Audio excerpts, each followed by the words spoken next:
Ok, então estamos gravando.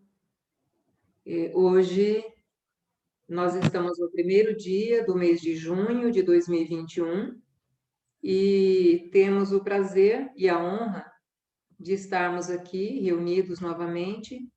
E Dr. Rogério Ferreira Guimarães vai se apresentar, falando um pouquinho sobre a homeopatia e o campo. Bem-vindo, Dr. Rogério. Esteja à vontade, e de agora em diante eu prometo que não vou chamá-lo mais de doutor. Obrigado, Marli. Boa noite. Boa noite a todos. O prazer é todo meu de estar aqui falando de uma das minhas paixões, que é a homeopatia. De uma certa maneira, a minha caminhada como médico homeopata se confunde se mistura, né, comigo e comigo, quando eu falo assim, comigo e a Marli, no sentido da gente estar nessa caminhada. Eu conheci a Marli em 2011, né, aproximadamente 10 anos. Eu não me lembro ao certo quando foi a primeira palestra que a Marli fez em 2011. Você lembra, Marli, quando que foi? Eu tentei lembrar esses dias, mas não consegui. Mas foi logo no começo do ano. Fazia 4 meses que você tinha chegado em Uberlândia. Provavelmente, deve ter sido em abril, maio de 2011, né? Então, 10 anos aí, né? Desde então, eu e a Marli, a gente nunca mais perdeu o contato. E a Marli tem me ajudado muito quando dúvidas, vamos falar assim, mais sutis acontecem, né? Então, é uma honra estar podendo falar aqui para vocês. Igual eu já disse no começo, eu quero que seja uma conversa bem pessoal, bem informal. Eu assisti todos as palestras que a Marli fez ao longo desse mês de maio, e eu procurei, dentro da homeopatia, um assunto que pudesse estar em ressonância com tudo que a Marli falou. Pode passar o próximo, Marli, fazendo favor. Muitas pessoas às vezes perguntam, né? O que te levou para a homeopatia, né? É uma pergunta recorrente para os médicos homeopatas. E a grande maioria dos médicos, pelo menos a grande maioria dos médicos que eu conheço, relata uma história, né, com algum tratamento homeopático, ou do próprio médico, ou do filho, ou da esposa, ou da mãe. E comigo foi um pouco diferente, né? Eu vou contar um pouco da minha história para a gente poder, eu acho que vai fazer mais sentido ao longo da apresentação. Eu me formei no final de 2006 e não prestei residência porque nada daquilo que eu vi nos 6 anos do curso de medicina me agradava. Eu pensei em psiquiatria, neurologia, mas não me chamava, não me trazia atenção, não me prendia atenção na época. Então, eu resolvi não prestar residência, ficar um ano trabalhando como clínico, né, como médico da saúde da família. E concomitante a isso, caiu nas minhas mãos um livro chamado Sejam Sábios, Tornem-se Profetas, que eram de 2 físicos que foram ganhadores do Prêmio Nobel, que eu não me lembro mais detalhadamente nada sobre a época, nem qual foi o tema, mas foi um livro que me chamou muita atenção. Eu li ele muito rápido, né? E juntamente com aquela minha descrença com a medicina convencional, eu procurei aprofundar mais naquilo que eu tinha lido lá, que falava das interpretações, vamos falar assim, filosóficas da física quântica. Logo em seguida, me caiu esse livro, O Médico Quântico, nas mãos, o livro do Dr. Amit. E em algum dos capítulos lá, quando o Amit falava do seu tratamento homeopático, né, ao ler o parágrafo lá, algo estralou na minha mente. Isso já em 2007. Eu li o parágrafo que ele relatava e me veio uma voz, uma intuição, sei lá, que era isso, né? Era isso que eu deveria estudar. Fiquei em 2007 ainda no interior de Goiás, trabalhando como clínico. Em 2008 eu fui para Belo Horizonte. Mas chegando em Belo Horizonte, uma outra especialidade me chamava a atenção, que era a geriatria. E a geriatria já tem, vamos falar assim, uma visão mais integral do ser humano. E eu preferi estudar geriatria primeiro. E eu considero que sim, foi a minha sorte, porque eu acredito que se eu tivesse entrado na homeopatia logo em 2008, eu não teria concluído o curso. Algo me diz isso. Então, eu comecei a pós em geriatria, mas sempre estudando paralelamente, né, a homeopatia, né, as implicações que a física quântica traz para o dia a dia da gente. E em 2010, eu iniciei a minha pós em homeopatia. 2010, isso. Em 2010, eu iniciei a pós em homeopatia lá no Instituto Mineiro Instituto Mineiro de Homeopatia. E desde então, sempre envolvido com homeopatia, desde 2013, exclusivamente como médico homeopata, né, atendendo aqui em Uberlândia, no ambulatório do CRPIX, que é o Centro de Referência de Práticas Integrativas Complementares, e em consultório particular também. Pode passar o próximo, Marli, por favor. Eu deixo essa frase hoje, porque inclusive hoje de manhã, a Marli me mandou uma mensagem. Rogério, tem algum medicamento para... Qual que foi a pergunta mesmo, Marli? Eu te perguntei se havia algum medicamento que auxiliasse o nosso sistema imunológico a acordar ou a se manter ativo nesse momento que a gente está vivendo. Justamente. A Marli, de manhã, não me lembro o horário, se era umas 8, umas 9 horas, ela me mandou um áudio querendo saber se tinha algum medicamento homeopático com essa finalidade, né, de despertar o sistema imunológico.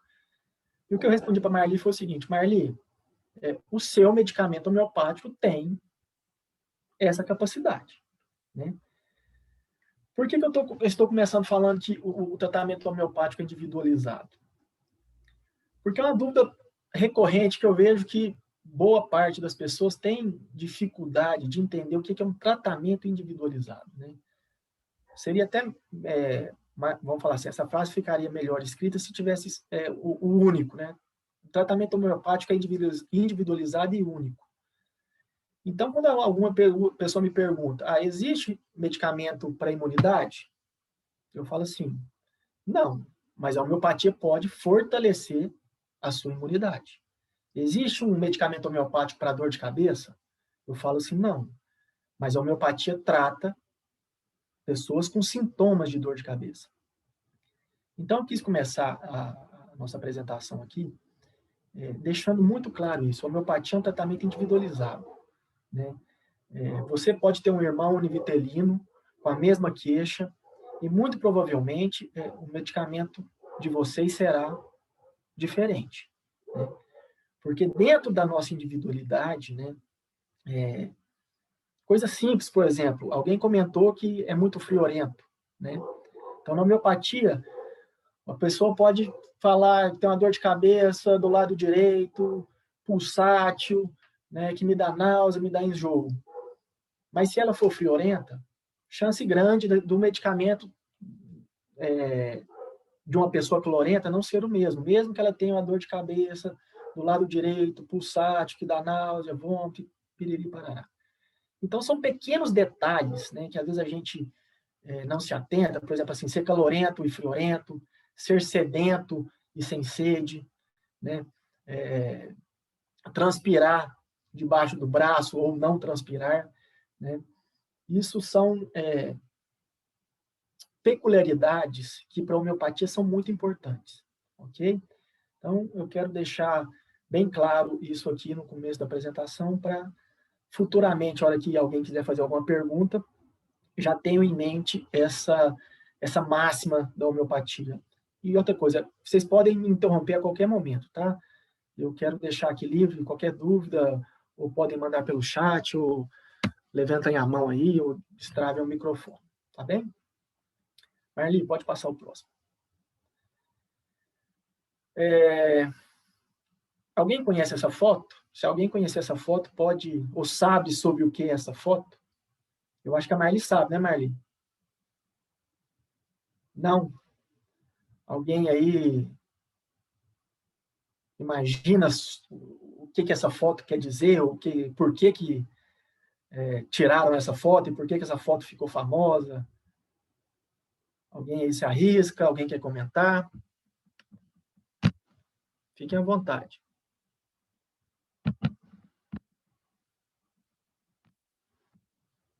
Não?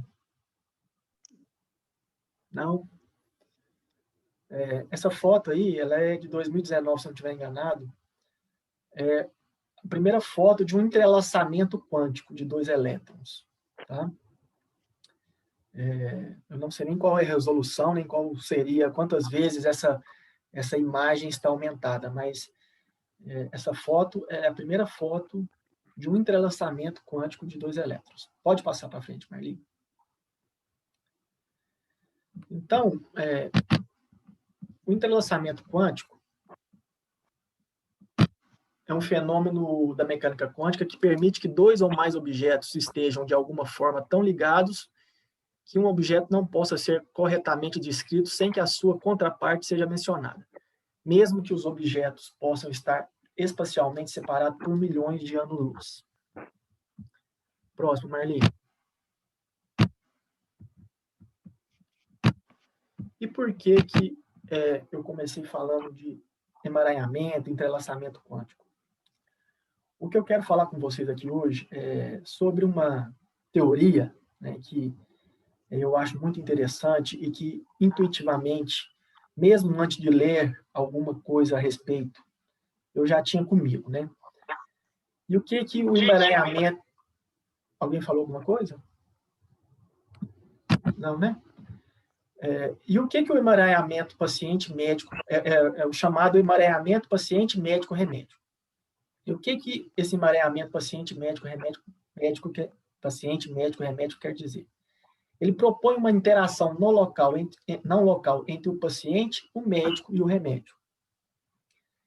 É uma teoria, né, que fala que existe no nível quântico, existe uma inter-relação, né, uma interação entre o paciente, o médico e o remédio.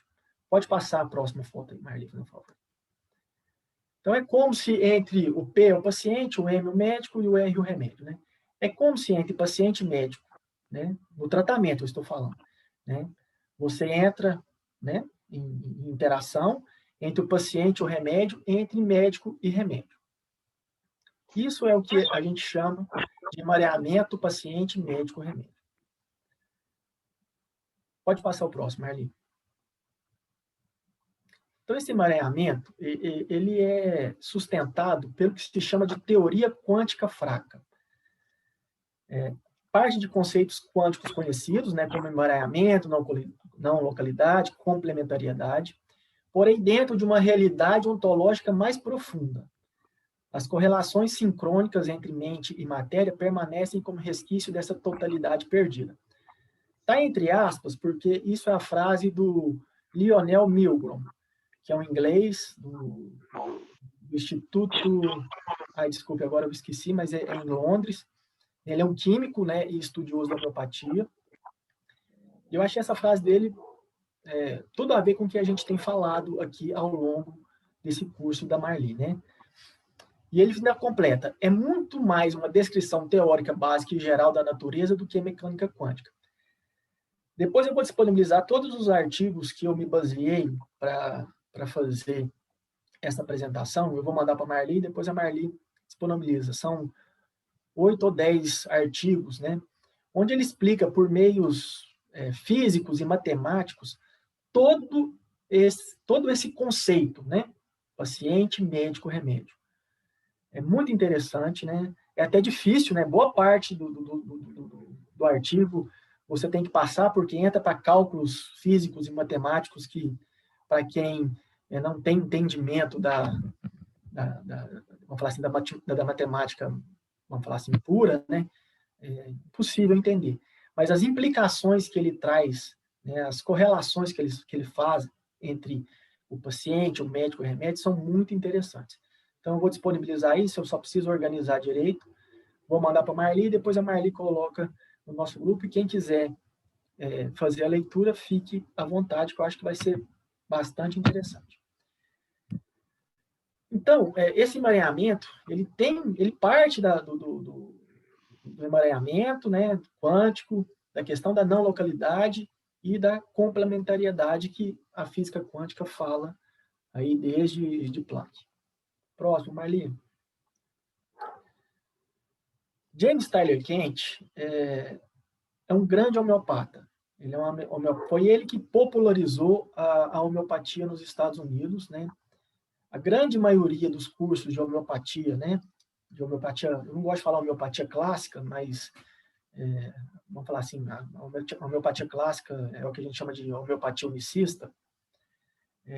Tem como base o Hahnemann, né? Que a gente considera o pai da homeopatia, né? E o Kent. Eu mesmo, quando eu fiz lá no Instituto Mineiro de Homeopatia, né, o curso era dividido, o primeiro ano se falava de Hahnemann e o segundo ano se falava de Kent, né, da visão do Hahnemann da homeopatia e do Kent da homeopatia. Então, ele é a base, né, de muitos homeopatas, vamos falar assim, na atualidade. Né? E o Kent, ele já falava, um remédio é homeopático quando cura o caso. Certo? Então, por Hahnemann, se você está tomando um medicamento dinamizado e diluído, ele só vai se tornar um medicamento homeopático se ele curar o caso. Se você tomar um medicamento diluído e dinamizado e o seu caso não for, eu não digo curado completamente, mas que a gente chama assim, se não mexer o caso, se o caso não evoluir, né, você não tomou um medicamento homeopático. E daqui a pouco a gente vai falar sobre isso. E a gente pode inferir que um medicamento só é homeopático, de acordo com a teoria do paciente, médico, remédio. Um medicamento só é homeopático quando o paciente e o médico estão incluídos. Né? Eu achei muito interessante quando o Milgram faz, porque essa frase é dele. Tá? Eu não coloquei entre aspas, mas essa frase é dele. Né? A gente pode inferir, né, a partir do que o Kent falava, né, do que é um remédio homeopático, que quando o caso cura, é porque teve a participação do médico e do paciente, e, consequentemente, do medicamento. Né? Então, é uma frase que, para mim, assim, ressonou de uma maneira muito, muito intensa, porque é, no fundo, o que eu acredito, né, que o tratamento homeopático ele parte não só do medicamento, mas principalmente do médico, do paciente e do medicamento. Pode passar, Marli. Então, de uma maneira completa, eu acredito que o melhor esboço de um tratamento homeopático seja esse, né? Uma inter-relação mesmo, né? Entre o campo do médico, o campo do paciente e o campo do medicamento, no caso, do remédio. Então, a gente tem essa interação a todo momento ocorrendo durante um tratamento homeopático, né? Porque eu acredito que ninguém aqui tenha mais dúvidas, né, que nós geramos campo, né? Então, no caso, o paciente e o médico, a partir do momento, né, que eles, né, existe uma outra frase nos artigos do Milgram, que ele fala que o paciente faz a oferta, né? O médico aceita essa oferta e o medicamento ele vai lá e dá as mãos entre o paciente e o médico, né? Então, durante um tratamento homeopático que caminha para a cura, né? Porque nem todo tratamento homeopático caminha para a cura, né? A homeopatia também tem as suas dificuldades, né? Não é todo mundo que consegue usufruir de uma maneira total de um tratamento homeopático, mas quando ele caminha para a cura, essa inter-relação, essa interação aí, ela é muito intensa. Então, eu acredito que aquele primeiro slide que eu fiz tudo separado, né, com as setinhas apontadas, ele fica melhor explicado diante desta imagem, né? Essa interação constante entre os três. Pode passar, Marli, por favor.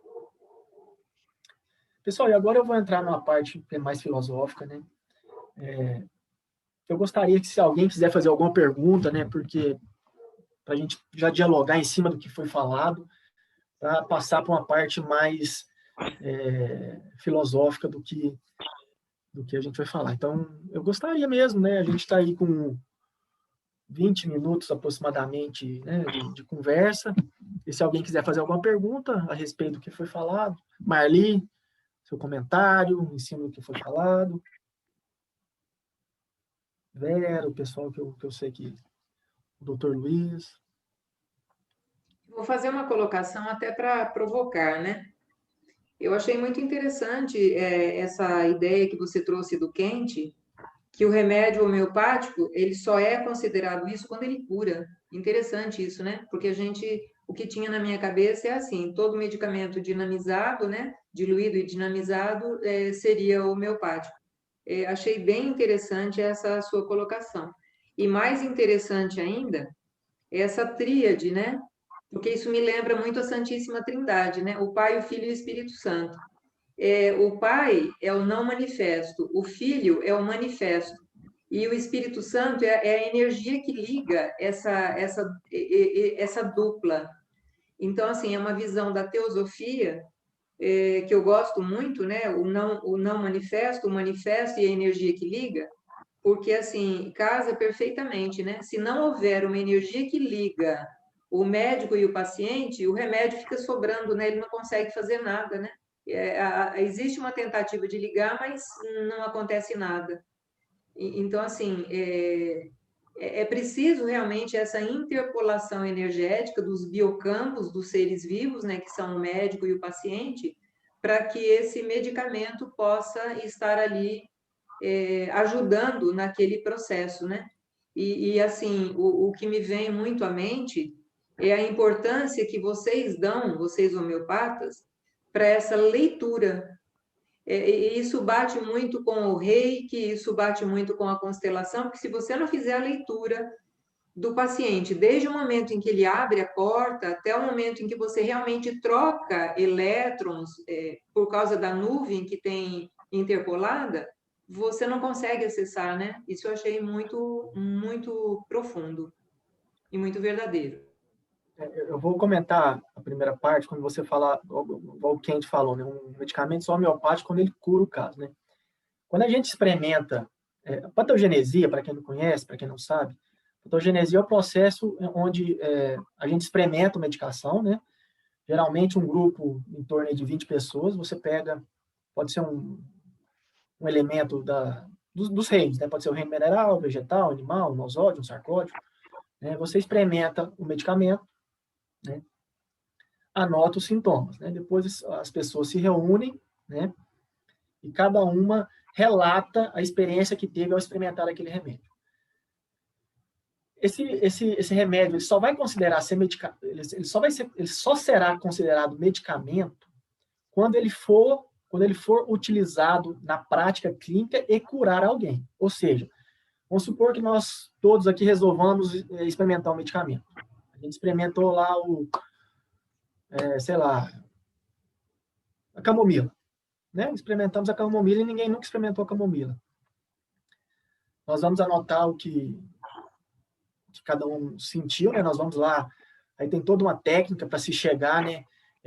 Para que aquele medicamento irá servir, mas a gente só vai ter certeza que aquele medicamento serve para aquilo tudo que a gente anotou se ele tiver comprovação na clínica, né? Então, a gente só vai considerar, se você anotou, fez tudo aquilo, fez todo o processo de patogenesia, de autoexperimentação, mas não comprovar na clínica, ele não chegará a ser um medicamento homeopático.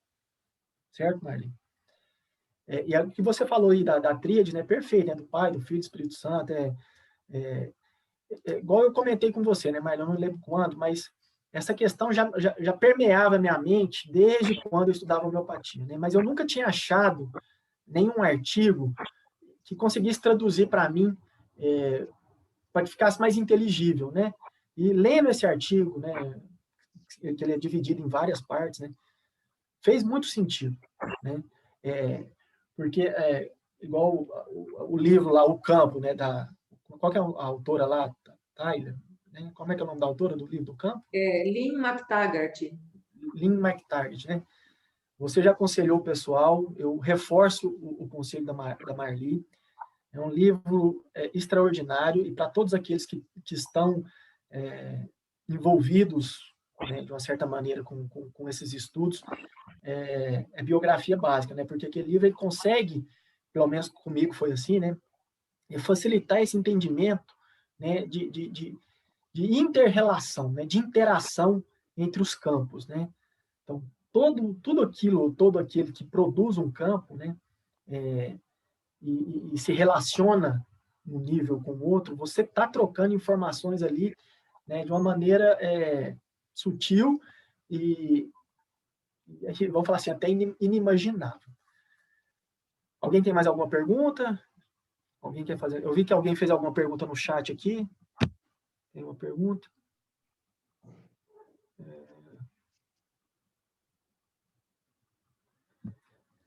Tratamento com reiki tem um efeito efetivo em mim. Os florais também.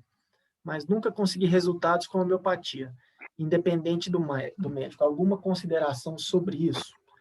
Foi a Kayla que perguntou, né? Olha, Kayla, é difícil responder, né? Onde será que está, né? Provavelmente aí onde vamos falar assim, onde que está o equívoco, né? Você já falou que fez tratamento com vários médicos, né? Vamos supor, tem uma frase na homeopatia que fala o seguinte: é muito mais importante você acertar o medicamento que você acertar a potência. Mas pode acontecer de você estar com o medicamento correto e a potência não ser ideal. Uma das hipóteses que eu aventaria foi você ter feito uso de um medicamento correto, mas da potência que não foi a correta, né? Pode ter acontecido isso. Outra coisa eu daqui a pouco eu vou falar um pouquinho, eu já vou até aproveitar a pergunta da Kayla, porque eu falo assim, como melhorar esse emaranhamento, né? Por parte do paciente, autoconhecimento e autoobservação, né? Eu não estou falando, no caso da pergunta da Kayla, mas o que a gente observa na prática clínica? Uma grande dificuldade do paciente de responder de uma maneira objetiva e clara uma pergunta simples: me fale de você. Me fale do seu temperamento, da sua personalidade, do seu jeito de ser. Porque no tratamento homeopático, um detalhe mínimo, bobo, né, para o paciente, não, muitas das vezes, lá pela terceira, quarta consulta, o paciente vai falar alguma coisa assim: ah, doutor, eu acho que isso não é importante, mas eu vou te contar. Eu tenho muito frio nos pés, né? Eu mesmo no verão, né, mesmo naquele calor infernal de setembro, outubro, novembro, os meus pés estão frios, né? Para quantos médicos uma informação dessa é válida, né? Provavelmente para a maioria dos alopatas isso não é importante, mas para o homeopata não. Então, muitas das vezes, essa autoobservação, né, às vezes aquilo que precisa ser falado para o médico ainda não foi falado, porque o paciente ele julga como aquilo fosse uma coisa inútil, né, uma coisa sem importância. E talvez seja justamente essa informação, né, por exemplo, assim, uma vez eu perguntei para o paciente: do que você tem medo? Do que você tem pavor? Ela riu um risinho amarelo. Ah, não tem medo de nada, não. Eu falei assim: não, mas você fez um riso aí. Ah, eu tenho até vergonha de falar. Eu falei assim, aí instiga, né? Não, mas relate, por favor. Eu tenho medo de borboleta, né? Ou seja, é o medo, né? O pavor dela é uma borboleta. Quantas pessoas que a gente conhece que tem medo de borboleta, né? Eu não digo que esse relato dela de ter medo de borboleta foi fundamental para chegar no medicamento. Mas são peculiaridades simples, né, banais, assim, que às vezes fazem um diferencial, né, para o tratamento, né, para a gente, vamos falar assim, fortalecer essa interação entre o paciente e o médico, que muitas das vezes faz com que o tratamento não ande. Algumas questões, então, tem algumas questões que são muito mais difíceis de relatar, né? Por exemplo, assim, o paciente que trai o marido ou vice-versa, né? A esposa que trai o marido, né? Então, acontece com certa frequência, paciente que só lá na terceira, quarta consulta te relata que tem um caso extraconjugal, né? Ou então, uma pessoa que relata só posteriormente que foi abusada sexualmente pelo pai ou pelo avô, né? Então, são questões assim que, às vezes, realmente, no primeiro momento, no primeiro contato, fica muito difícil se expor, né? Que são pesadas, mas que fazem toda a diferença para o tratamento, né? Então, esse autoconhecimento do que é importante para o tratamento homeopático, né, essa autoobservação das suas peculiaridades, né, isso ajuda a gente, ajuda o paciente a ter uma melhor resposta do tratamento homeopático.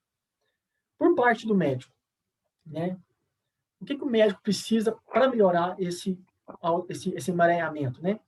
É o autoconhecimento dele, né? Principalmente em relação à homeopatia, mas não só em relação à homeopatia, né? Em relação a tudo que envolve um tratamento em si, né? Então, o que eu vejo também que talvez impede, né? Eu fui no médico que é extremamente conceituado, mas fui na consulta e não gostei, né? Às vezes você pegou o médico naquele dia que ele estava, vamos falar assim, desarmonizado, desequilibrado, porque isso acontece com a gente também, né? O médico, a gente não pode esquecer que ele é um ser, né? Então, imagina, você entra para o consultório, você recebe uma notícia desagradável, né? Sei lá, qualquer notícia desagradável aí. E senta na sua frente uma primeira consulta com uma história muito difícil e você não está totalmente disponível, né? Você não está disponibilizando todo o seu potencial para aquele paciente. Já se foi, né? Boa parte dessa interação já se perdeu, né? Porque você está ali a todo momento pensando naquela notícia que você recebeu, né? Então, ter noção desses conhecimentos, né, é muito importante. A gente vê, né, que muitos dos colegas, dos profissionais de saúde, não têm esse entendimento. Outra questão que é muito difícil para o médico é a questão do conhecimento da matéria médica, né?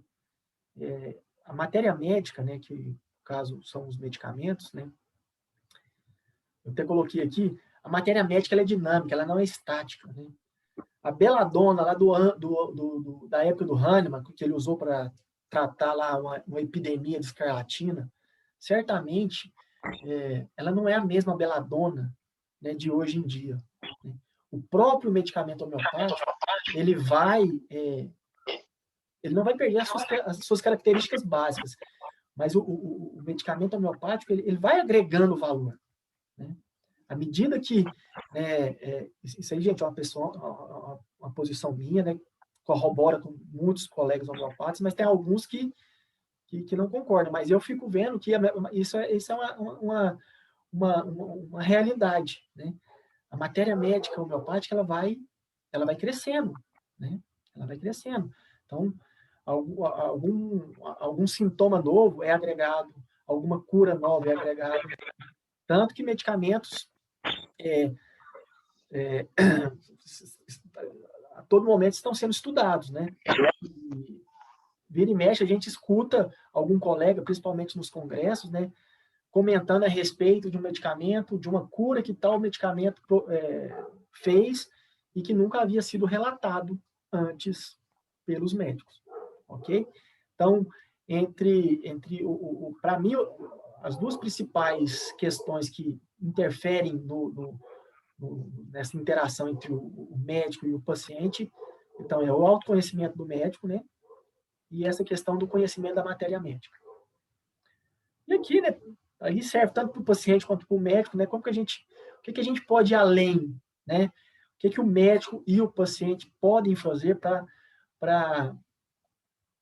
fazer com que essa interação, né? Essa junção, né?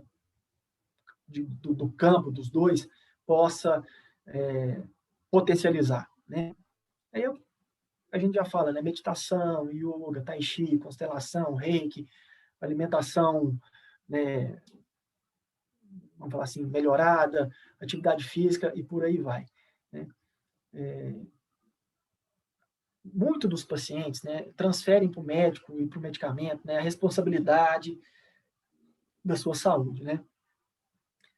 E às vezes o médico transfere para o remédio, mas a gente observa que os pacientes que fazem uso de outras técnicas terapêuticas associadas com a homeopatia, a resposta ela é muito positiva, né?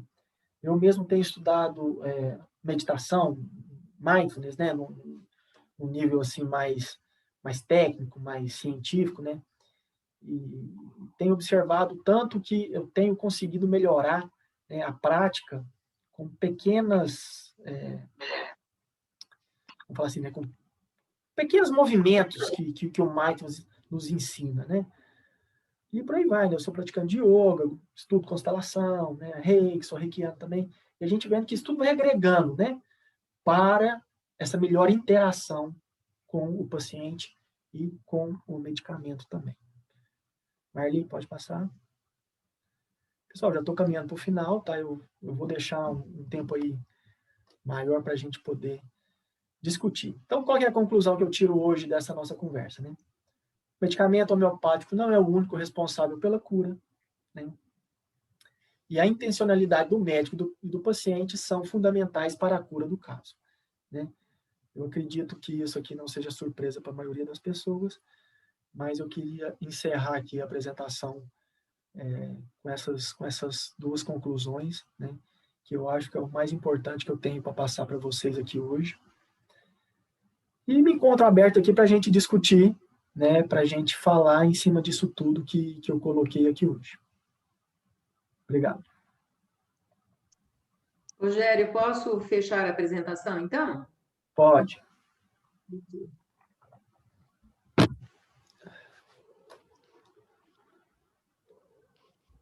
Pessoal, estou aberto a conversas, a dúvidas, sugestões, críticas, né?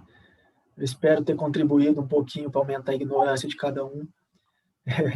E eu estou aqui para a gente discutir isso tudo, sobre tudo que tiver envolvido com homeopatia, com campo e com esse emaranhamento aí que a gente acabou de falar.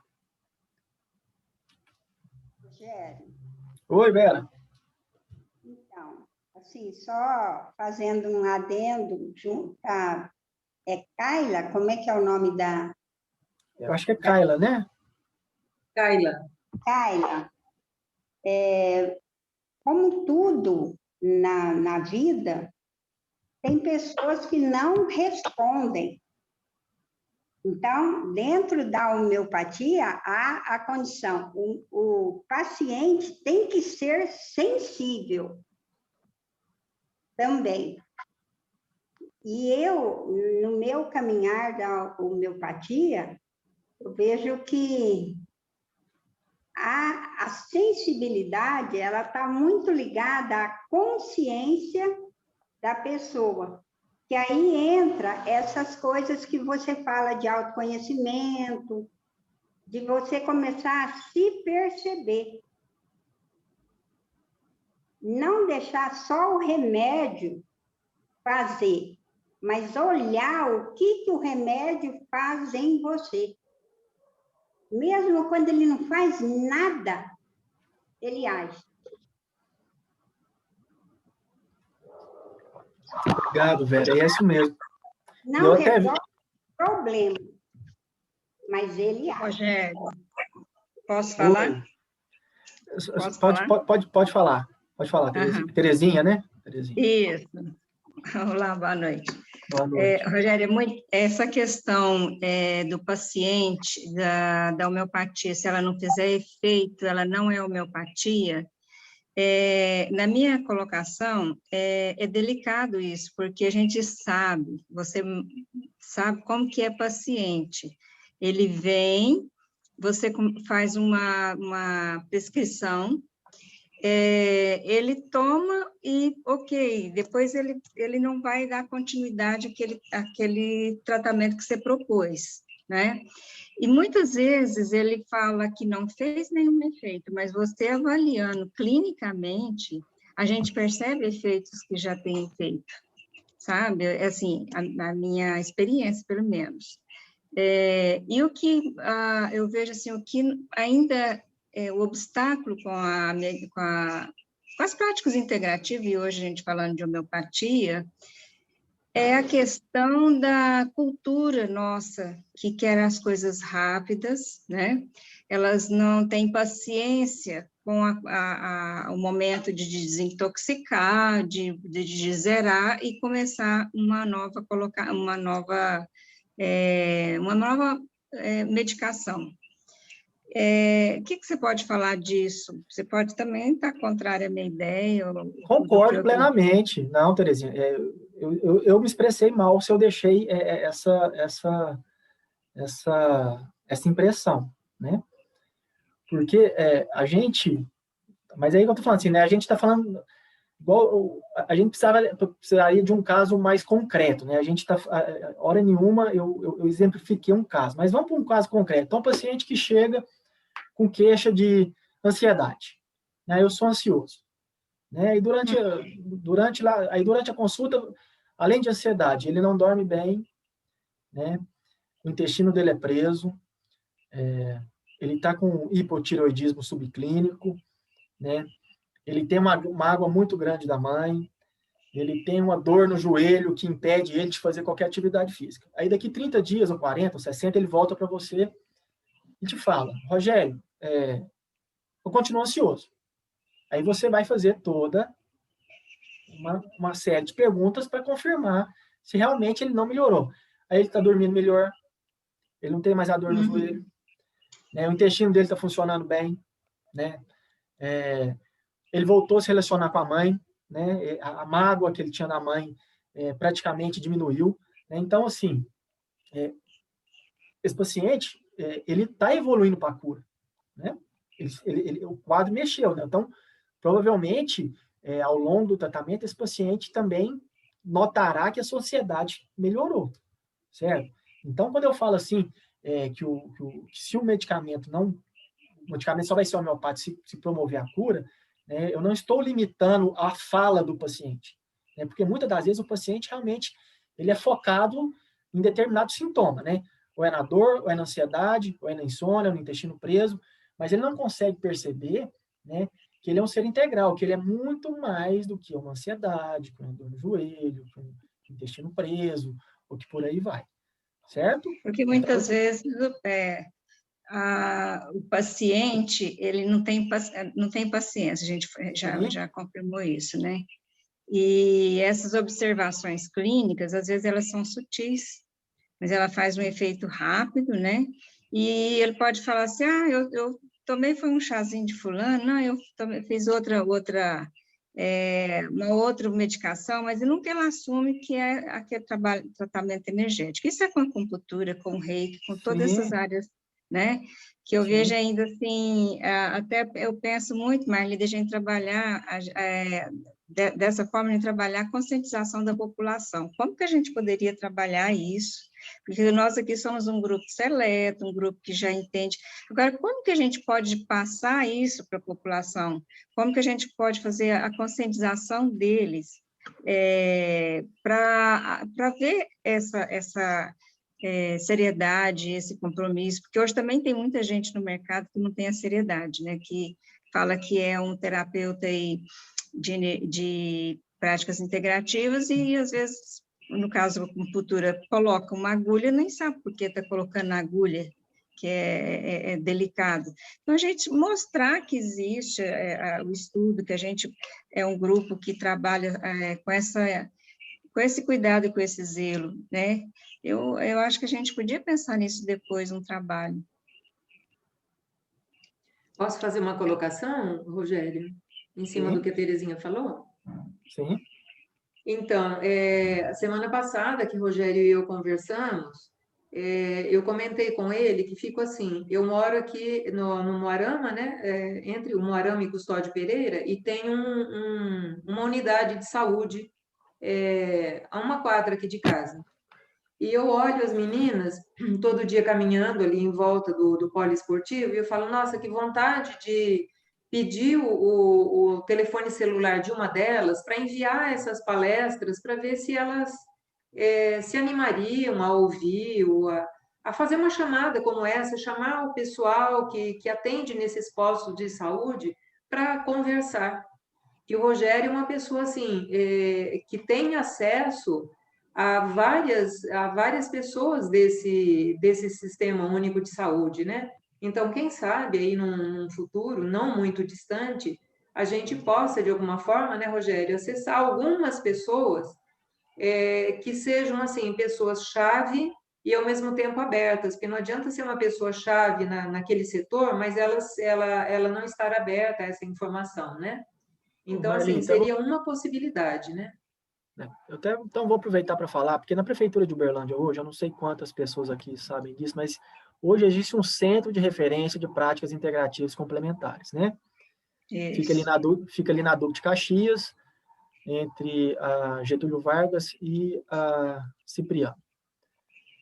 Para a homeopatia, então lá existe tratamento homeopático, acupuntura, antroposofia, né? Reiki, eu faço grupos de meditação, tem a Vilma, que é uma farmacêutica fitoterapeuta, né? Vários profissionais lá prescrevem florais. Então, isso já existe na prefeitura, né? Tá certo que ainda é muito incipiente, mas já está funcionando, né? Hoje, a doutora Tânia, eu acredito que muitas pessoas aqui conhecem a doutora Tânia Alves, que é a médica antroposófica. O ano passado, esse ano, ela formou mais de 40 terapeutas florais nas unidades de saúde de Uberlândia. Então, hoje deve existir mais de 40 unidades de saúde, de PSF em Uberlândia, que tem pelo menos um terapeuta floral, né? Também existe os auriculoacupunturistas, me perdoe se eu estou falando errado, né? Então, quase todas as unidades hoje de Uberlândia têm algum profissional que faz auriculopuntura, né? Então, assim, esse programa ele foi iniciado em 2013, aqui na prefeitura de Uberlândia. Então, completou-se 8 anos agora que tem esse programa de práticas integrativas complementares. Então, assim, Uberlândia já existe uma gama de profissionais aptos a realizarem alguma prática integrativa complementar. É lógico que a gente precisa aumentar esse número, né? E principalmente, sensibilizar os outros profissionais de saúde, né, sobre a importância dessas práticas, porque, apesar de tudo, a gente ainda é subaproveitado, né? Eu acredito, assim, tirando a acupuntura, né, a homeopatia agora tem, principalmente com essa pandemia aí, né, os psicólogos têm realmente encaminhado com uma maior frequência, assim, né, muito dos casos de ansiedade aí, de insônia e outras coisas. Então, a agenda da homeopatia, ela está tendo, vamos falar assim, uma filinha de espera. Mas o reiki, eu sei que o pessoal está sendo subaproveitado, a auriculopuntura. Então, assim, talvez o que está faltando é a gente realmente se organizar, se estruturar mais para divulgar isso para a população, né? Porque a gente vê, eu que estou dentro do sistema único, ainda existe muito preconceito, né? Tem pessoas que se negam a encaminhar para uma homeopatia. Estou falando pessoas assim, não só médicos, não. Às vezes é o médico, é o enfermeiro, e por aí vai. Se negam, né? Não, eu não vou te encaminhar porque isso não funciona. Eu não vou encaminhar você porque eu não acredito nisso, né? Já teve casos de reclamação da ouvidoria, né? Olha, o médico não quis me encaminhar, porque por causa disso. Então, isso é um trabalho que está sendo feito aí. Alguém quer fazer mais alguma pergunta? A Ive gostaria de fazer uma colocação. Olá, estão me ouvindo? Sim? Sim. Boa noite. Eu só queria colocar uma reflexão, né? Porque eu me faço muito essa pergunta, né? Que foi colocada sobre o que nós podemos fazer, né? No sentido de conscientização. Eu percebo que esse trabalho, né, de educar é um trabalho de cidadania, né? Eu acho que todos aqui refletem muito e conhecem questões culturais, né, que nós temos assim tanto para aquele que recebe, né, a terapia, né, que a gente chama de paciente mais comumente, né, dessa questão, né, de terceirizar, né, o seu tratamento e tudo mais, ou às vezes de não dar o devido valor ou ter a devida atenção, né, no processo. Eu acho que todo mundo aqui, nas suas diferentes práticas, conhece esse aspecto, né? Mas eu me pergunto o que muitas vezes nos impede, como terapeutas, né? Nas nossas diferentes áreas de atuação, eu trabalho com a constelação familiar, e eu me pergunto, muitas vezes nós vemos, né, também o mercado está inflando, né? Então, como foi colocado, às vezes a pessoa coloca a agulha lá na acupuntura e nem sabe por que está colocando aquela agulha ali. Eu acho que todos os grupos aqui conhecem, né? Como que isso vai sendo difundido. Com a constelação não é diferente. Eu já vi situações escabrosas, né, acontecerem, né, também com a constelação.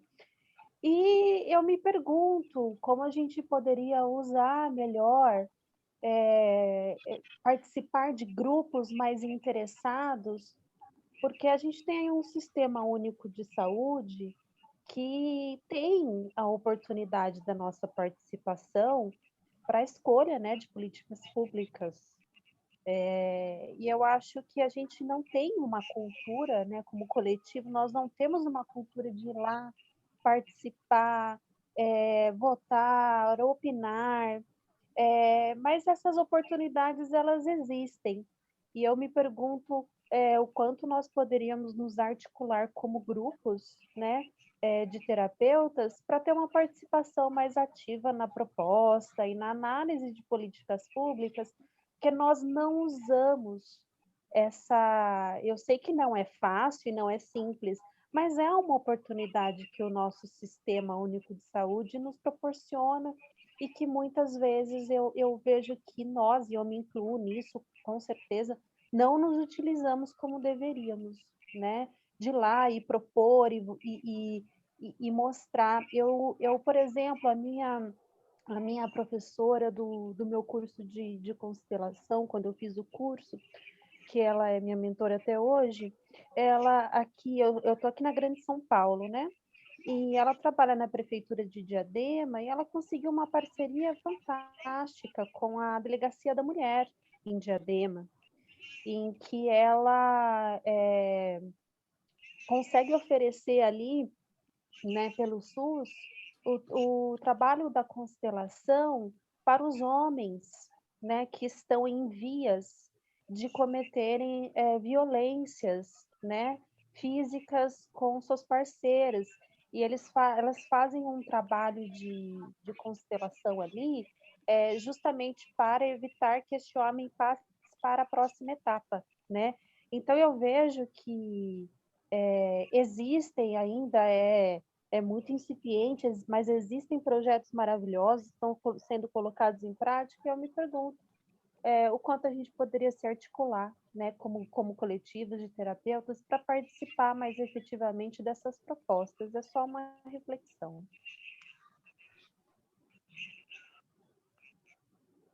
Uma boa reflexão, né? É uma pergunta que cada um tem que procurar e responder internamente, eu acho, né?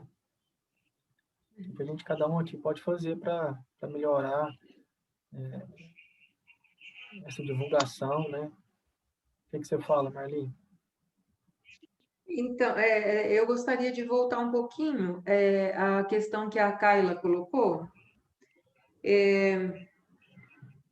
Quando a gente estuda a constelação estrutural, pelo menos o instrutor que nos deu o curso, ele chamou a atenção para algo que eu acho que cai bem dentro daquilo que a Kaila colocou, que é assim, nós temos uma consciência clássica, que é aquilo que é consensual, madeira é madeira, vidro é vidro, pedra é pedra, tudo aquilo que a gente consegue captar com os nossos 5 sentidos.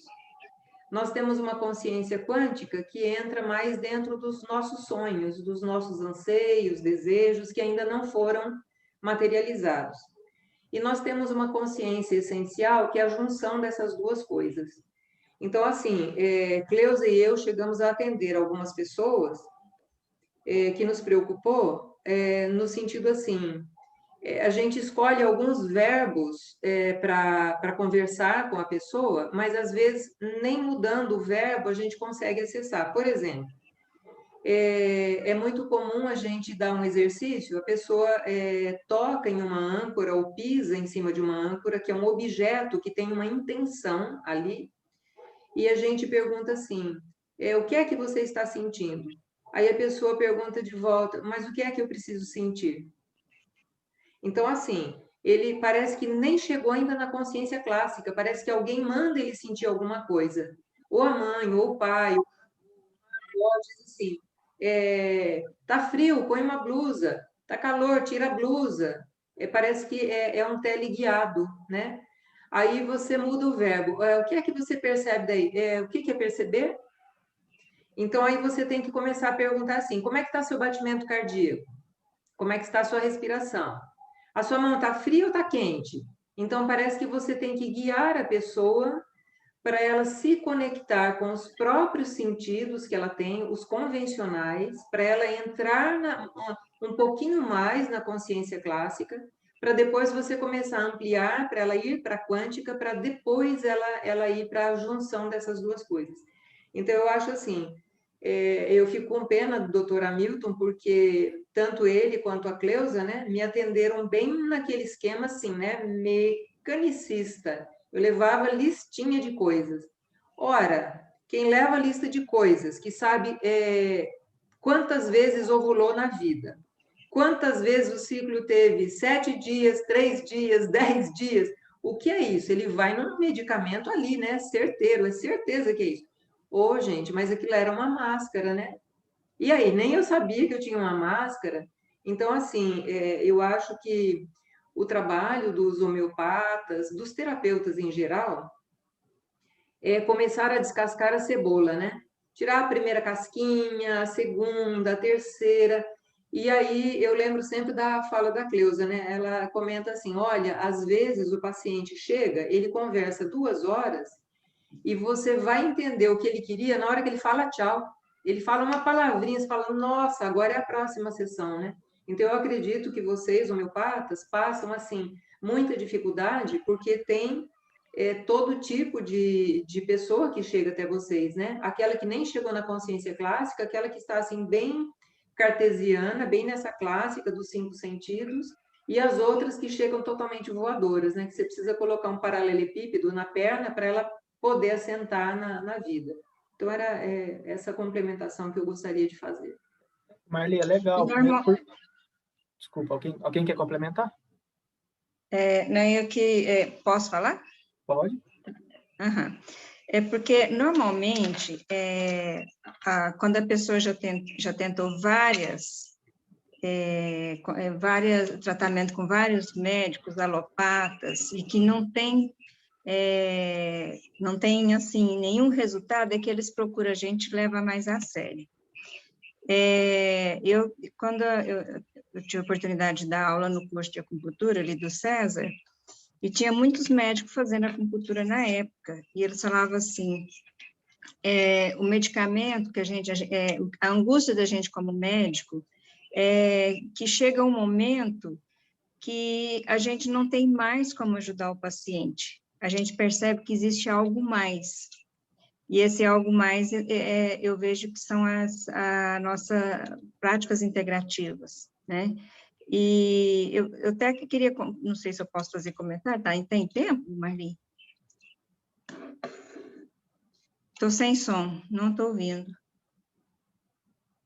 Marli, você está sem som. Marli está sem som, tá? Desculpa. Nós temos, são 19h37, temos tempo, e nós temos uma colocação do Dr. José Carlos e um desejo de pergunta da Kaila. Não, então deixa, de depois você. a gente ainda vai ter tempo. Não. Porque é o seguinte, já aconteceu comigo várias situações assim de a gente está indo, eu vou citar um caso específico, que é a neuralgia de trigêmeo, que é uma dor paroxística, é uma dor terrível, e eu já tive condição de pegar um paciente que já ia para a cirurgia, para colocar o balãozinho, e a gente, com a acupuntura, no caso foi a acupuntura na época, que eu não tinha ainda outra formação, no caso a homeopatia, que a pessoa sentiu bem. Depois acontece um derramamento emocional na vida da pessoa, que a dor vem de uma forma estranha, que ela fala assim, ela não tem paciência de continuar, ficou 2 anos bem, e no momento de emoção que ela tinha que trabalhar aquela emoção, né, ela desiste e volta para outra situação. Agora, também, eu tinha um caso de um senhor que a gente estava indo muito bem com a homeopatia e acupuntura associada. A gente sabe que a neuralgia tem muito a ver com a questão, ela é multifatorial, mas ela tem uma condição muito relacionada às emoções, e a pessoa passou com uma perda de familiares, pessoas queridas, essa condição da pandemia, e ele foi para o neurologista. No neurologista, deu um medicamento, é um neurologista muito conceituado, deu o medicamento, ele sumiu de mim e ficou 3 meses no tratamento. Eu falei, eu já conheço, que acho que é o 4º caso que eu acompanho de neuralgia. Hoje, ele voltou, porque teve a perda de outra pessoa querida, alguns problemas, e ele falou assim, eu não aguento mais tomar outro remédio, cada vez que eu vou lá vai aumentando a potência, eu quero voltar como a gente fazia antes, eu quero a homeopatia. Então, eu acho que a vida e as caídas, às vezes, é o que vai mais levar as pessoas a confiar e a saber, confiar no que a gente fala, né? E saber que tem o melhor caminho. Essa colocação que eu queria. Depois, em outro momento, eu faço a minha colocação de minha experiência mesmo. Ok. Deixa eu ler, então, a colocação do Dr. José Carlos, o Rogério. Então, nós estávamos comentando sobre essa questão aí da consciência clássica, né?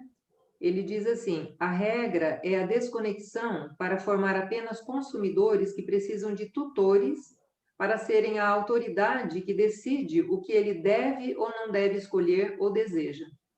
É isso mesmo, né? Obrigada, doutor José Carlos.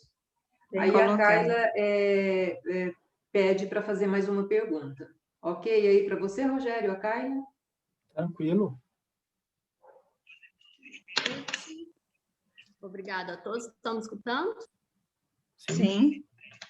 Então, a minha pergunta é mais de ordem prática mesmo, já que eu não tenho conhecimento. Eu gostaria de saber a opinião assim, de vocês e se existem dados formais mesmo, estatísticos, de como anda a confiabilidade da matéria-prima, das farmácias de manipulação.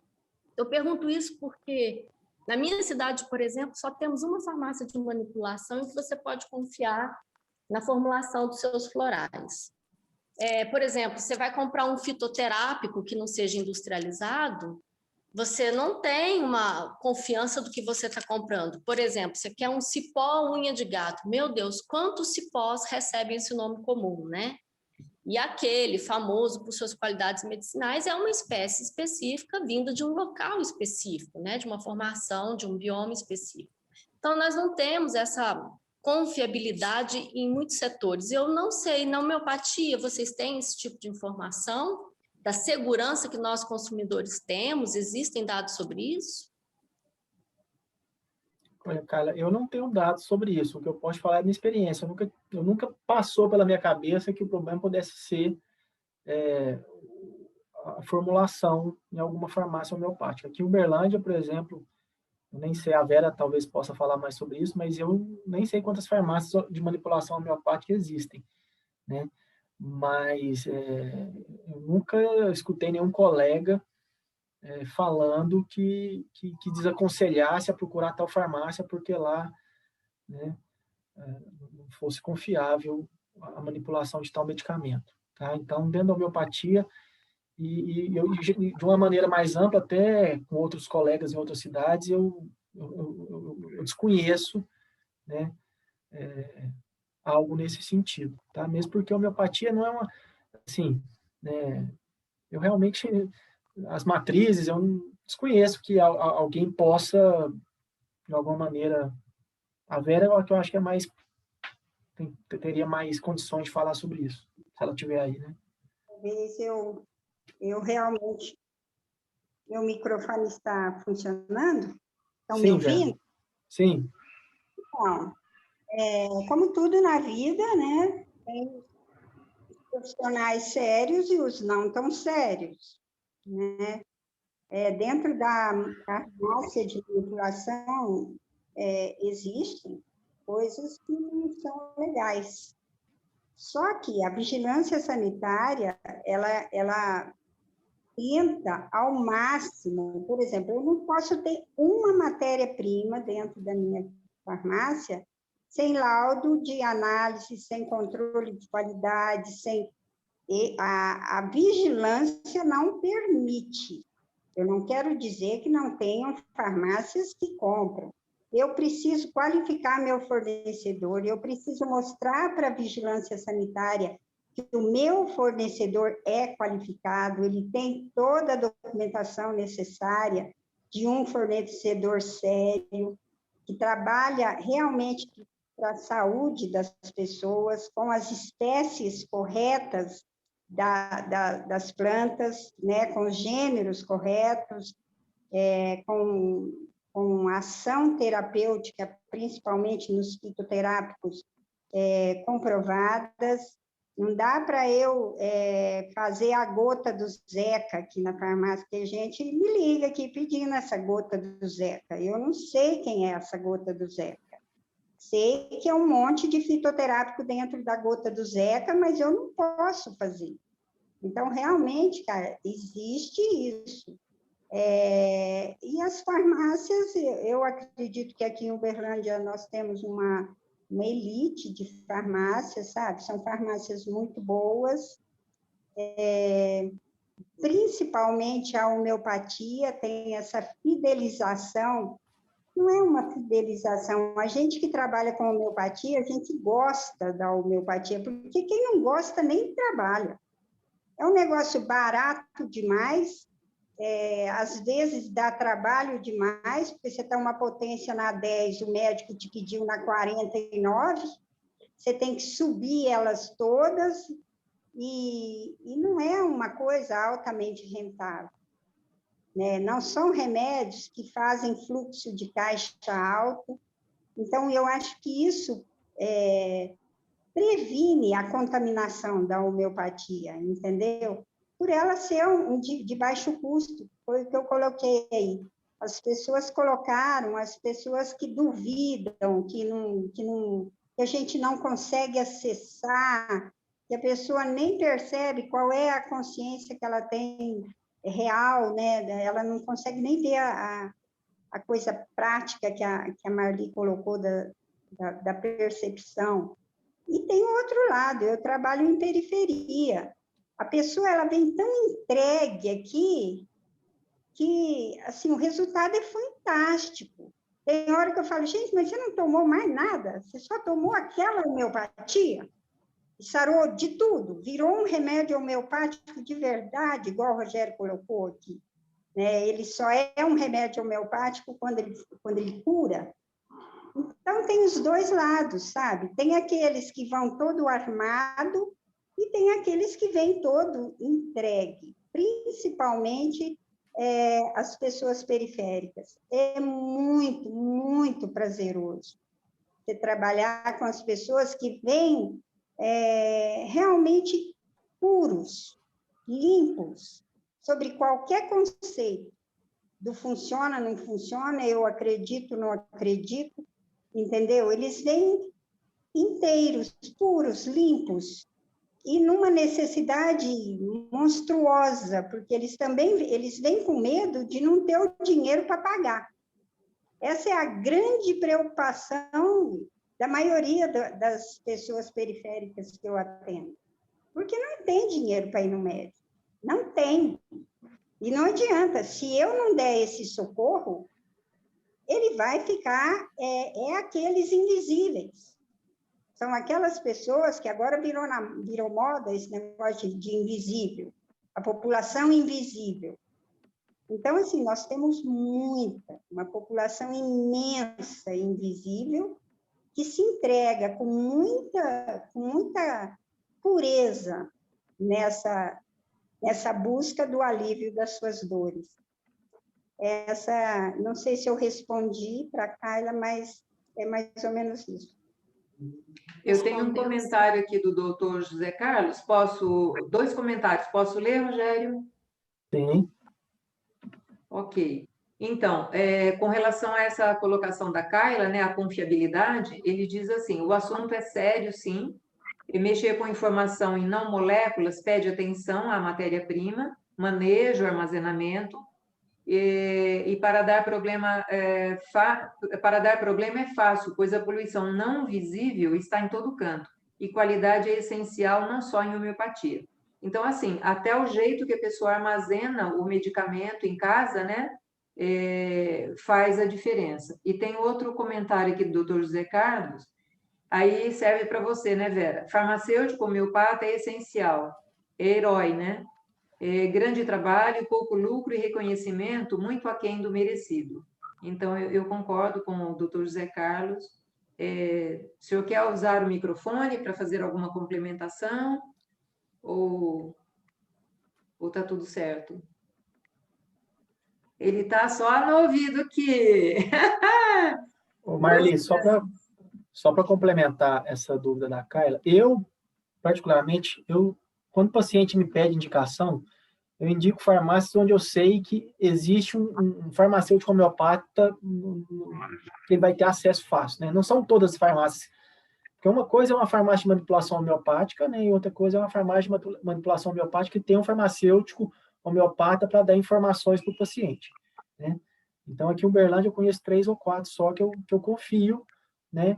Que eu sei que tem um farmacêutico homeopata disponível para aquela pessoa, a hora que ela for aviar a receita. Tá? Então, a única questão que eu quero falar a respeito disso. Agora, tem farmácias que eu confio aqui em Uberlândia que não tem esse farmacêutico homeopata ali no balcão, de fácil acesso para o paciente, né? Mas que eu confio que o paciente faça o medicamento ali. Tá? E essa questão, né? Eu estou tentando lembrar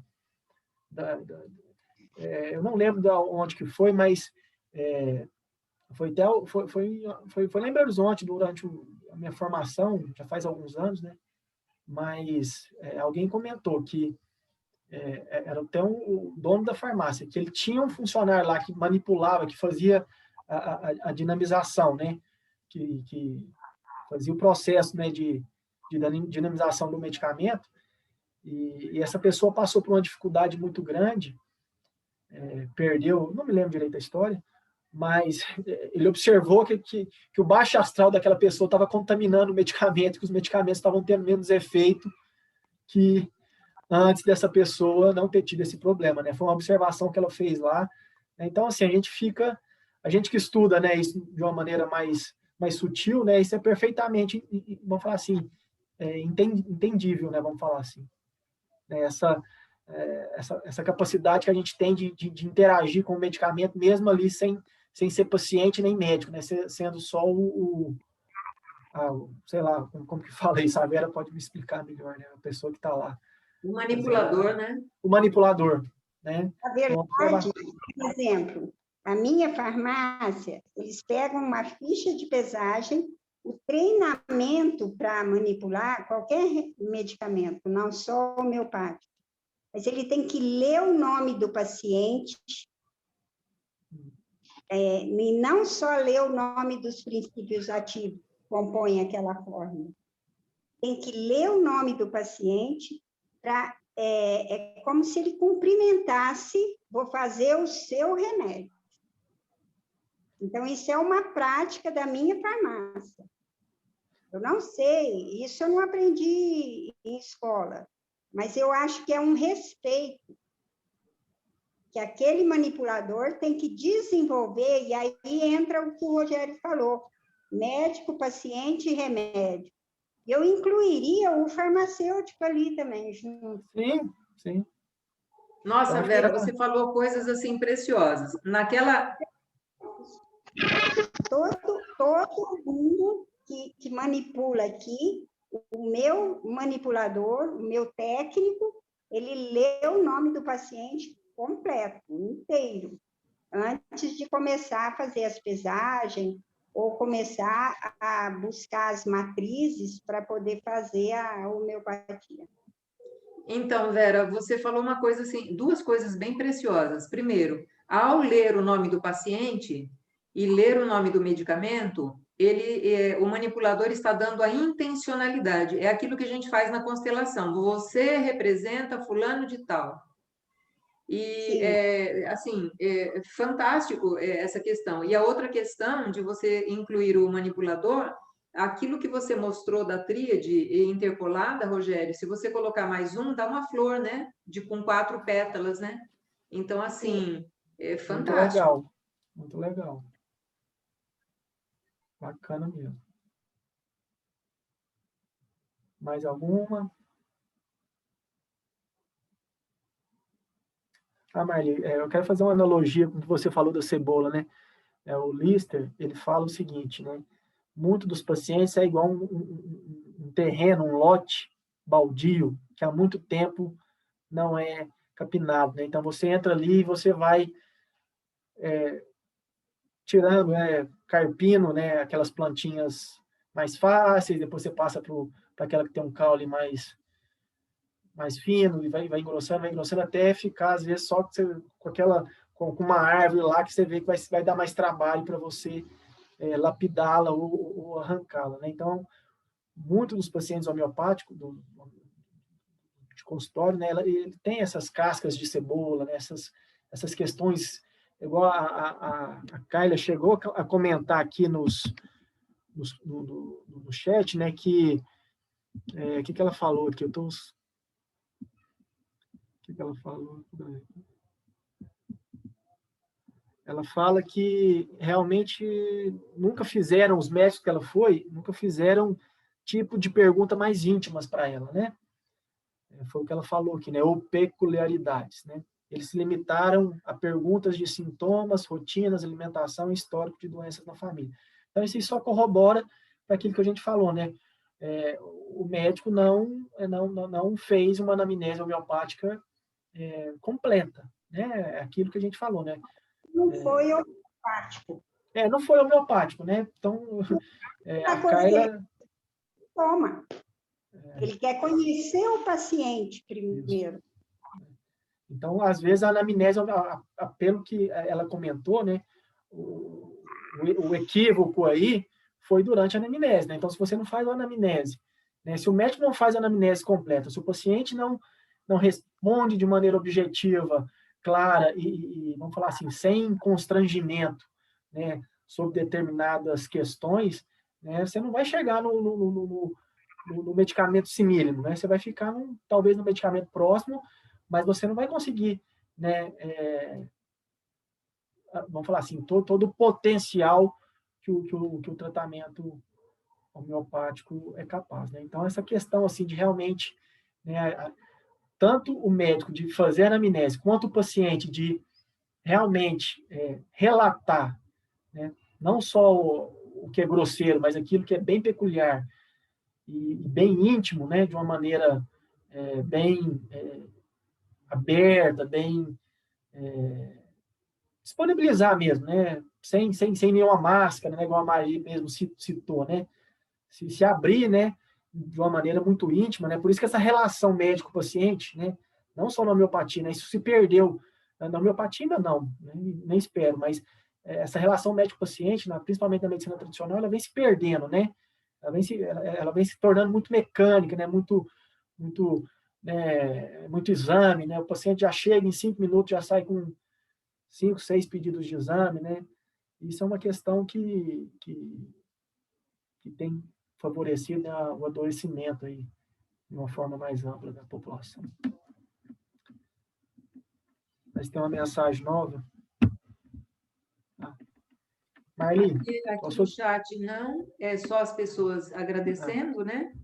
Uhum. Agradecendo, cumprimentando. Mais alguma pergunta para o doutor Rogério? Alguma colocação? Marli, a Liliane. Oi, doutora Liliane. Tudo bem? Pode tirar o doutora, né, Rogério? Faço questão, mas não é fácil. Não é fácil, não, não é fácil. Não. Eu queria dar, assim, a minha contribuição, assim, primeiro agradecendo, né, nossa, essa reunião de hoje, com esses conhecimentos todos, assim, a sua experiência, né, e as contribuições, e colocar, assim, ressaltar o que você colocou em relação à cura, né, e relacionando com o remédio homeopático, né, e colocando, assim, uma observação do quanto que, às vezes, né, o conceito de cura, ele também, às vezes, ele não está ao nosso alcance, né, porque o que é a cura, né, para o médico e o que é a cura para o paciente.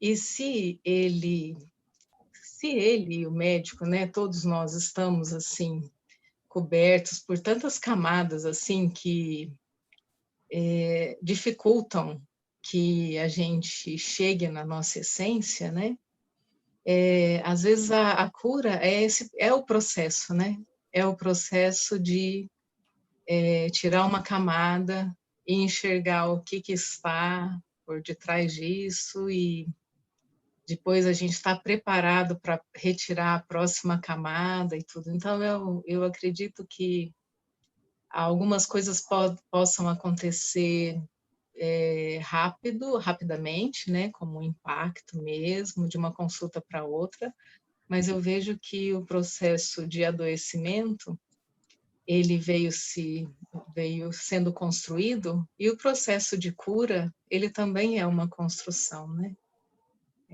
Queria que você comentasse isso e parabenizar aí pela sua palestra, viu? Oi, Liliane, tudo bem? Tudo Liliane, perfeito, né? Às vezes eu usei o termo cura, né, como a cura plena, né? Mas não é isso que eu quis dizer, né? Eu entendi. É um processo, né? Muitas das vezes, né? Muitas das vezes acontece aquele negócio, né? Ele melhorou para falecer, né? Melhorou para morrer, né? E a cura, né? A cura ela não se dá, né, só no nível físico, né? Muitas das vezes realmente a pessoa precisa, né, para se curar mesmo, o físico perecer, né? Então, a grande maioria dos médicos homeopatas, né, eles têm essa noção, né? A cura não é aquela questão da pessoa se parecer forte, bonita, sarada, né? Vai muito além disso, né? E a sua colocação ela é perfeita, né? Esse processo de cura, então, principalmente pacientes que estão com vamos falar assim, cuidado paliativo, né? Já sem perspectiva, né? Você vê isso na prática, né? O paciente vai, como é que a gente pode falar?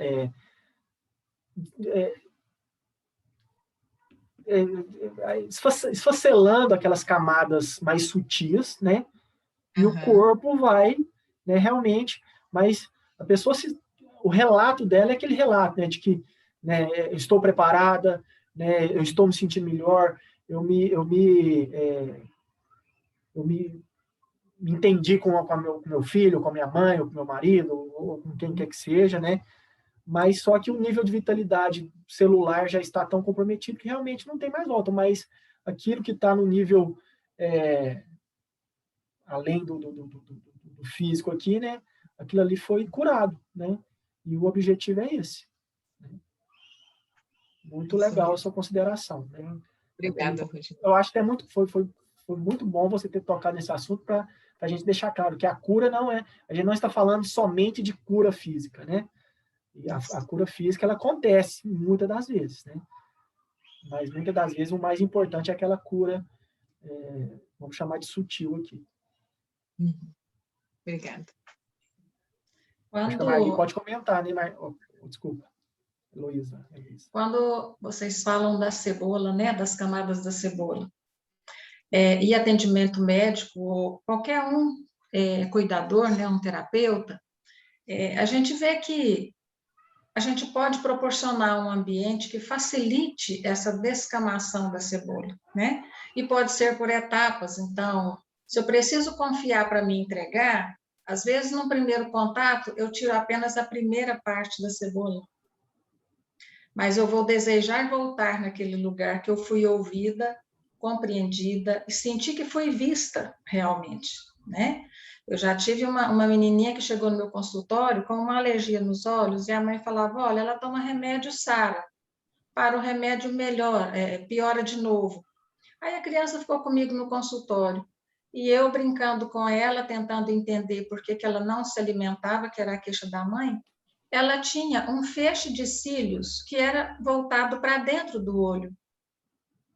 E eu percebi aquilo, eu falei, gente, mas sabe? Então, assim, que tanto essa criança foi vista no exame oftalmo, porque um fechinho dos dois lados, um dos olhos o feixe era maior, tinha assim, tipo, 6 cílios que eram virados lá para dentro mesmo.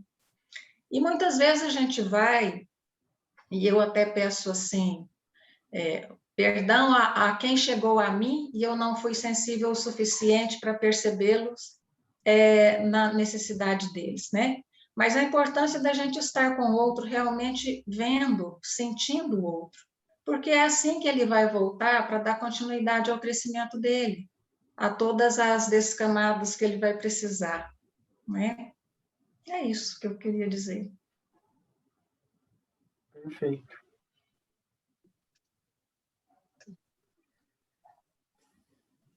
Perfeito, né, Heloísa? Gostei da colocação. Precisava só olhar para a criança, né? Sim. N histórias na medicina que a gente escuta a respeito disso. Olha, aqui só tem agradecimentos. Eu vou deixar o Rogério olhar aí o chat, porque é gostoso a gente ver as pessoas agradecendo, né, se despedindo, se tiver mais alguma coisa. Na próxima reunião nós vamos ter a Vera Zago, falando, né, para a gente ali daquela experiência maravilhosa que ela tem. Eu falo que é o balcão maravilhoso, né? É igual aquela... na Igreja Católica, pelo menos aqui, porque em Minas o pessoal é muito católico, tem o escutatório, né? Tem as pessoas que são escaladas na igreja só para escutar. E assim, a coisa gratificante, ter alguém para me ouvir. Então, assim, eu acho que a Vera faz um serviço aí de formiguinha, mas que vocês, homeopatas, com certeza agradecem, né, Rogério? Até às vezes a potência, como é que é a potência aí? Ela liga lá para o médico, como confirmar isso? Não entendi direito a sua letra, não é aquela coisa de bate pronto e tchau, né? Então é maravilhoso isso. Então nós vamos ouvir a Vera na próxima semana e na outra semana nós vamos ouvir a doutora Liliane falando da experiência do Biofal, que é a mesma experiência que o doutor José Carlos tem, né? Então, eu agradeço a todos por esse momento maravilhoso. Eu acho que a gente sempre vai inundada de informações e de gratidão e alimentados aí pela certeza de que a união faz a força. Eu acho que mesmo sendo um trabalho de formiguinha, a gente precisa ficar constantemente lembrando disso, né, Rogério? Porque nós fazemos a diferença, né? Então, se cada um de nós conseguir multiplicar isso, para as pessoas que a gente conhece, nossa, isso vai ser a bênção geral. Muito Eu que agradeço novamente o convite, tá? Fiquei muito satisfeito pela participação aqui. Gratidão mesmo pela disponibilidade de todos, né? Certamente sai uma pessoa melhor aqui. E pronto para uma outra oportunidade, quem sabe. Com certeza. Obrigado. Com certeza. Um abraço e boa noite. Boa noite. Obrigada, boa noite. Boa noite. Beijos. Beijo. Gratidão. Gratidão. Tchau.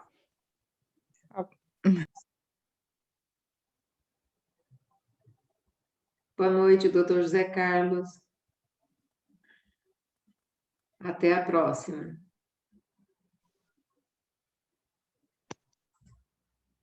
Boa noite, Marli. Muito bom. Boa noite. Interação aí do pessoal, muito boa aula. Uma boa noite para você. Amém. Para você também. Muito obrigado. Lucivane, Dina, Solange. Boa noite. Beijo.